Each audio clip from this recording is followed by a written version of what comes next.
मयंक एक multinational company में branch manager की जॉब करता था। एक दिन मयंक को ऑफिस से घर जाने के लिए लेट हो गया था। सर्दी की मौसम होने के कारण रात भी जल्दी हो गई थी। ठंड भी बहुत शुरू हो चुकी थी। रास्ते में चलते चलते मयंक को अचानक एक आवाज सुनाई दी, रुक जाओ।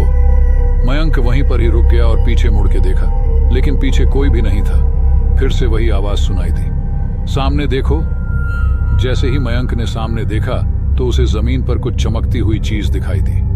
मयंक दौड़ के उस चीज के पास गया और देखा तो यह कोई साधारण चीज नहीं थी, बल्कि एक चमकता हुआ हीरा था।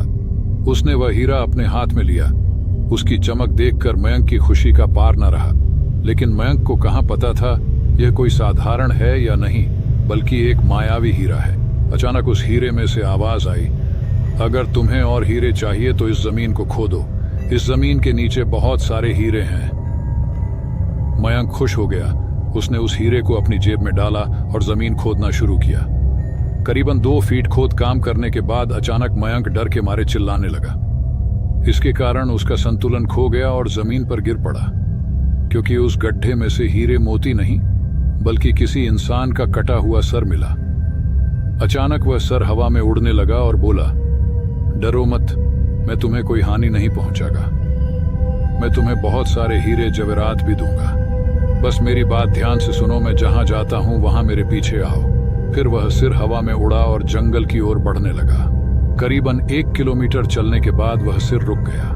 मयंक भी रुक गया। फिर उस सिर ने मयंक से कहा, इस जमीन के भीतर बहुत सारे हीरे मोती जवाहरात छुपे हुए हैं। इस जमीन पे खोद काम शुरू करो। मयंक खुश हो गया और उस जमीन को खोदना शुरू कर दिया। खोदते खोदते उस जमीन के नीचे हीरा मोती तो नहीं मिले, बल्कि उस सिर का कटा हुआ धड़ मिला। उस सिर ने कहा, अब तुम्हें एक आखिरी काम करना है, उसके बाद मैं तुम्हें माला माल कर दूंगा। तुम्हें कहीं से भी 1 लोटा खून लाना होगा। मयंक ने बोला, 1 लोटा खून? पर मैं 1 लोटा खून कहां से लाऊंगा? उस सिर ने कहा, चलो मेरे साथ। वो डरावना चेहरा मयंक को साथ लेकर थोड़ी दूरी पे गया। वहां उसे एक इंसान को जाते हुए देखा। वो सिर बोला, उस इंसान को मारकर उसका खून ले आओ। मयंक डर गया और बोला, नहीं नहीं, ये मुझसे नहीं होगा, मैं ये नहीं कर सकता। अगर तुमने यह काम नहीं किया तो मैं तुझे बहुत बड़ी मुसीबत में डाल दूंगा, फिर तुम्हारी पूरी जिंदगी नर्क बन जाएगी। मयंक ने हाथ जोड़कर उसे कहा, मुझे माफ कर दो। अगर मैंने उसे मार तो मुझे पुलिस गिरफ्तार कर देगी और मुझे जेल जाना पड़ेगा। उस सिर ने अपने तंत्र मंत्र की शक्ति से एक छुरी और लोटा प्रकट किया और गुस्से से बोला, अगर तुम मेरा यह काम नहीं करोगे तो मैं तुम्हारे पूरे परिवार को मौत के गाढ़ उतार दूंगा। मयंक ने मजबूरी में आकर उस आदमी को मार डाला और उसका खून लेकर उस सिर के पास गया। वो सिर खून को देखकर बहुत खुश हुआ और बोला, ये खून मेरे शरीर पे डाल दे। उस सिर के कहने पर मयंक ने खून को उसके शरीर पे डाल दिया। फिर कुछ ही देर में वो कटा हुआ सिर उस शरीर पे जुड़ गया। ये सब देखकर मयंक की हालत अब खराब होने लगी।